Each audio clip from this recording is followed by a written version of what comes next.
Hello అండి, నమస్తే. ఇప్పుడు మాట్లాడేటువంటి టాపిక్ ఏంటంటే పెహల్గామ్ ఉగ్రవాద దాడి ఏదైతే ఏప్రిల్ 22 జమ్మూ కాశ్మీర్లో జరిగిందో, ఆ పెహల్గామ్ ఉగ్రవాద దాడి తర్వాత 26 మంది ప్రాణాలు కోల్పోయారు అనేది ఒక దేశానికి ఒక బాధాకరమైన విషయం. అయితే ప్రపంచవ్యాప్తంగా నరేంద్ర మోదీ గత 10 సంవత్సరాలుగా దేశ ప్రజల్ని మోసం చేసుకుంటూ ఏదైతే నరేంద్ర మోదీ డిప్లొమసీ పరంగా ప్రపంచంలో భారతదేశానికి ప్రపంచంలో ఎక్కడికో అగ్రస్థానంలో నిలిచిపెట్టారనేది ఒకటి. నరేంద్ర మోదీ చెప్తే ప్రపంచంలో అన్ని దేశాలు వినేస్తాయనే ఒక భ్రమని కల్పించి నరేంద్ర మోదీకి ఆల్టర్నేట్ దేశంలో లేదు ప్రైమ్ మినిస్టర్ క్యాండిడేట్గా అనేసి ఒక భ్రమంలో బతుకుతున్న బీజేపీ అంధభక్తులకి పెహల్గామ్ ఉగ్రవాద తర్వాత నరేంద్ర మోదీ ప్రభుత్వంలో డిప్లొమసీలో ఉన్నటువంటి డొల్లతనాన్ని చాలా క్లియర్గా బయట పెట్టే ప్రయత్నం చేసింది. పెహల్గామ్ ఉగ్రవాద దాడి జరిగిన తర్వాత ఏ ఒక్క దేశం కూడా ఈ ఉగ్రవాద దాడిని ఖండించే ప్రయత్నం చేయాలని నమ్మకం.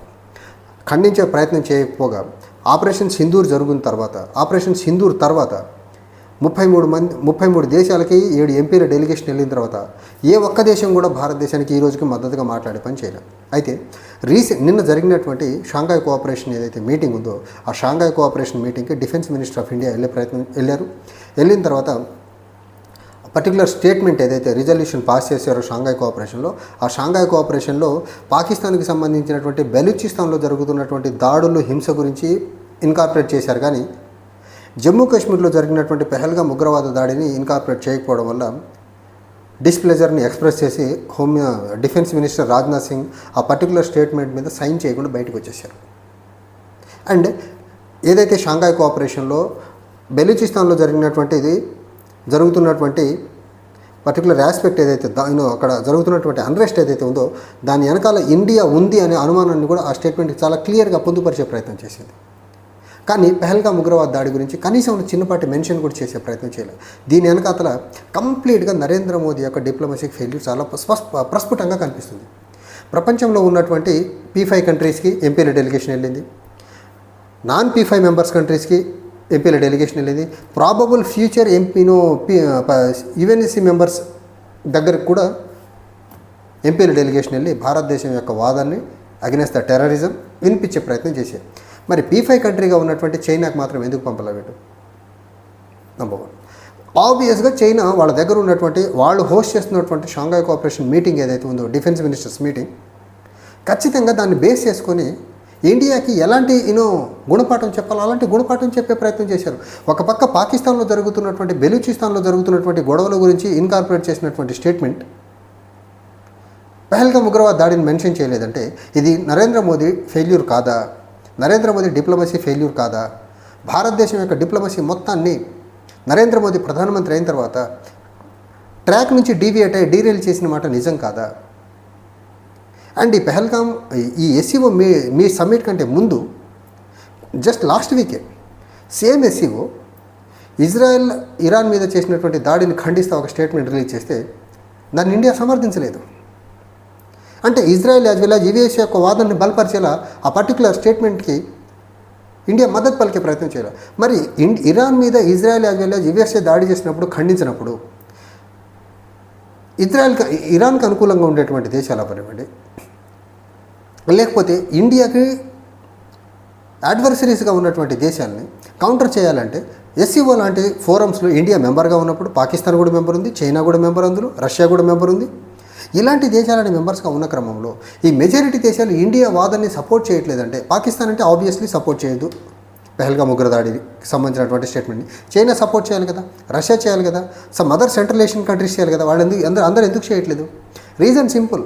నరేంద్ర మోదీ ఎప్పుడైతే ప్రధానమంత్రి అయిన తర్వాత ఇండియాస్ యొక్క డిప్లొమసీ మొత్తాన్ని అమెరికా యాజ్ వెల్ యాజ్ ఇజ్రాయెల్కి అనుగుణంగా మార్చేసి ప్రపంచంలో మెజారిటీ దేశాన్ని దూరం చేసుకున్న టైం దగ్గర నుంచి ఎప్పుడు ఆల్ వెదర్ ఫ్రెండ్గా ఉన్నటువంటి రష్యా నుంచి, చైనా నుంచి, నైబర్గా ఉన్నటువంటి చైనా నుంచి, సౌత్ ఏషియాలో ఉన్నటువంటి ఏ కంట్రీ కూడా ఈరోజు ఇండియా వాదాన్ని మద్దతు పలికే ప్రయత్నం చేయట్లేదంటే కేవలం నరేంద్ర మోదీ యొక్క ఫారిన్ పాలసీలో ఉన్నటువంటి ఫెయిల్యూర్ ఇది.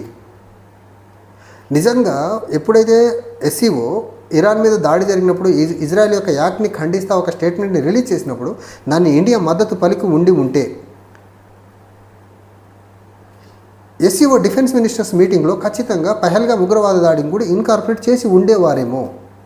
అక్కడేమో అక్కడేమో ఇరాన్కి అనుకూలంగా స్టేట్మెంట్ రిలీజ్ చేసిన క్రమంలో దానికి మద్దతు పలకల, ఇక్కడేమో పెహల్గామ్ అనే ఒక అంశాన్ని అసలు ఆ స్టేట్మెంట్ షాంఘై కోఆపరేషన్ యొక్క డిఫెన్స్ మినిస్టర్ మీటింగ్ యొక్క స్టేట్మెంట్లో లేకుండా చేశారు.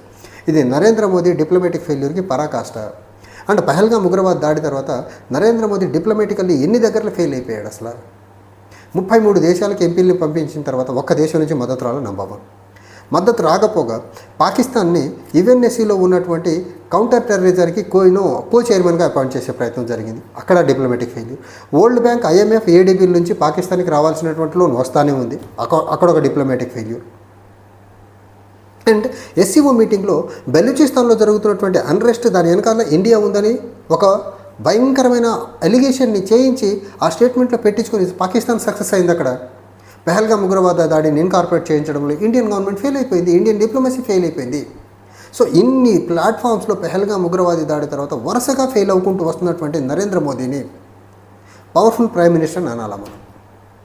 నిజంగా Narendra Modi powerful prime minister అయితే పెహల్గామ్ ఉగ్రవాద దాడి తర్వాత పాకిస్తాన్ని ఒక్క ప్లాట్ఫామ్ మీద, అది యుఎన్ఎస్సి అవనివ్వండి, ఎస్సీఓ అవనివ్వండి, షాంఘై కోఆపరేషన్ అవనివ్వండి, వరల్డ్ బ్యాంక్ అవనివ్వండి, ఐఎంఎఫ్ అవనివ్వండి, లేకపోతే నరేంద్ర మోదీకి ప్రియ మిత్ర దేశమైనటువంటి అమెరికా దగ్గర కానీ ఒక్క దగ్గర కానీ పాకిస్తాన్ యొక్క ఉగ్ర చర్యల్ని, పాకిస్తాన్ ప్రమోట్ చేస్తున్నటువంటి క్రాస్ బోర్డర్ టెర్రరిజాన్ని ఎక్స్పోజ్ చేసే ప్రయత్నం చేశాడా?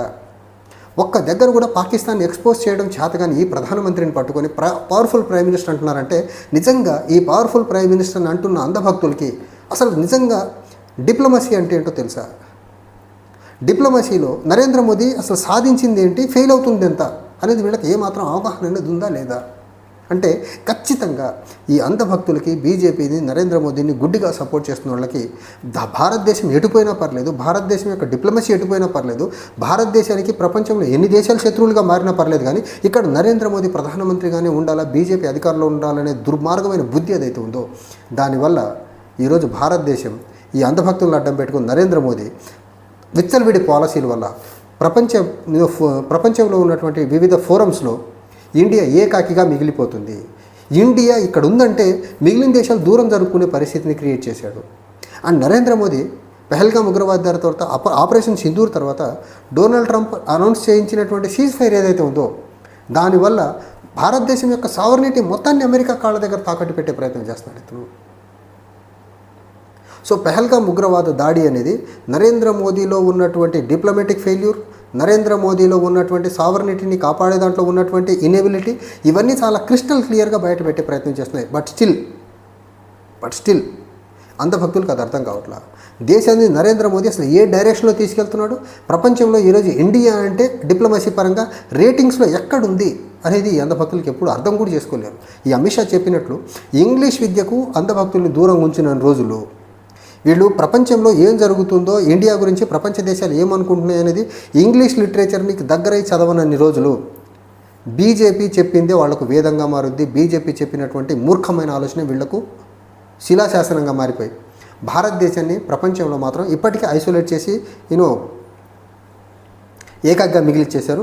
రాబోయే రోజుల్లో నరేంద్ర మోదీ తీసుకోబోయేటువంటి ఇలాంటి పాలసీలు ఏవైతే ఉన్నాయో ఖచ్చితంగా ఈ పాలసీల వల్ల ఇండియా ఇంకా ఐసోలేట్ అవ్వడం మాత్రం చాలా క్లియర్గా కనిపిస్తుంది. బట్ ఎన్నిసార్లు ఐసోలేట్ అయినా నరేంద్ర మోదీ ఎక్కడా కూడా చిన్నపాటి రిగ్రెట్ని ప్రదర్శించట్లేదంటే నిజంగా నరేంద్ర మోదీకి భారతదేశ యొక్క డిప్లొమసీ మీద, భారతదేశం యొక్క పరువు ప్రతిష్టల మీద ఏమాత్రం గౌరవం లేదనేది మాత్రం చాలా క్లియర్గా అర్థమవుతుంది. చిన్నపాటి దేశం, రిసోర్సెస్ పరంగా చాలా చిన్న దేశం. పాకిస్తాన్ బెలూచిస్తాన్లో జరుగుతున్నటువంటి చిన్నపాటి అల్లర్లని దేశంలో ఇంటర్నల్గా వాళ్ళ మధ్య జరుగుతున్న వాటిని ఇన్కార్పొరేట్ చేయించుకోగలిగారు. కానీ వేరే దేశం నుంచి పెహల్గామ్కి వచ్చి ఉగ్రవాద దాడి చేసి వాళ్ళు మళ్ళీ వెనక్కి వెళ్ళిన తర్వాత ఈ రోజుకి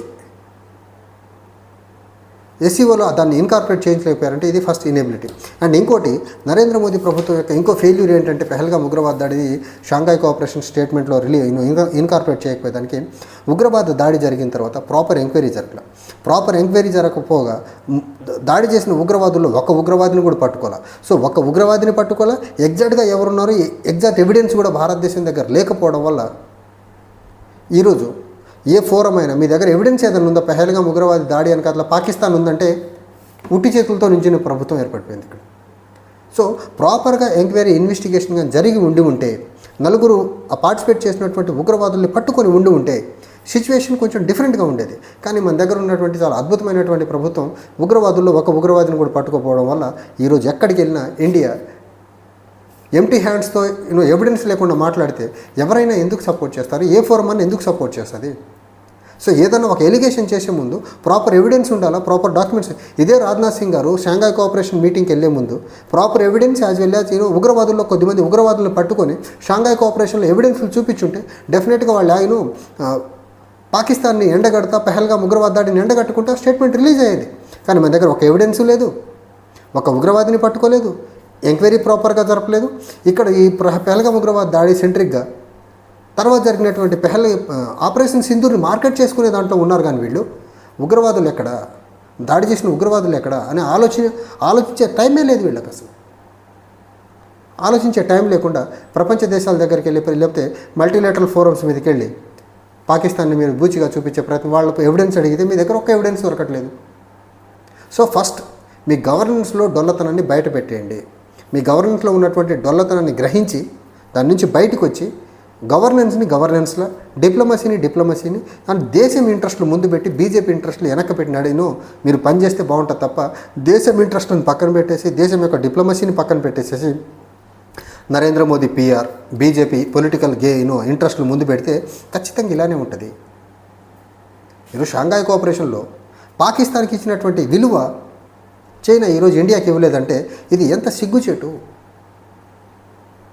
ఇది నరేంద్ర మోదీ యొక్క పాలసీ పెరాలసిస్, డిప్లొమాటిక్ బ్లండర్స్కి పరాకాష్ట ఇది. Thank you.